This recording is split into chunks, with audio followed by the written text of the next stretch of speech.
Hello guys and welcome to a new brand video. In today's tutorial I'm going to show you how to enlist a listing on the Airbnb platform. So the first thing to do is to go to your browser, either it was Google Chrome, Mozilla Firefox, Microsoft Edge or any browser, and then you will need to go to airbnb.com.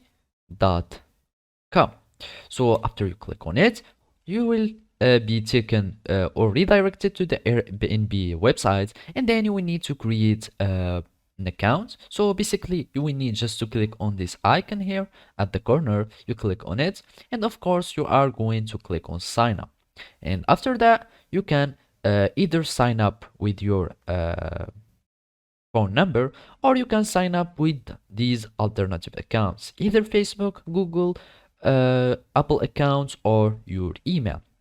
So basically I'm just going to continue with my Google account, and then I'm just going to choose this account and I'm going to log in. So basically when you are going to create your account, all you need to do is to log in into your account and then just follow these simple steps.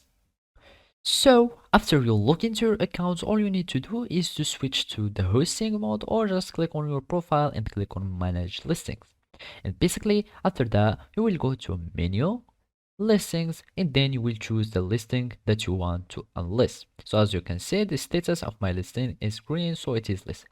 You click on the listing and here click on this icon, and it will take you to the listing basics, and here you can just unlist it, and then you will click save, and you will have your listing that will be removed or unlisted successfully from the Airbnb platform. So basically this is how you can do it. Thank you for watching and see you next time.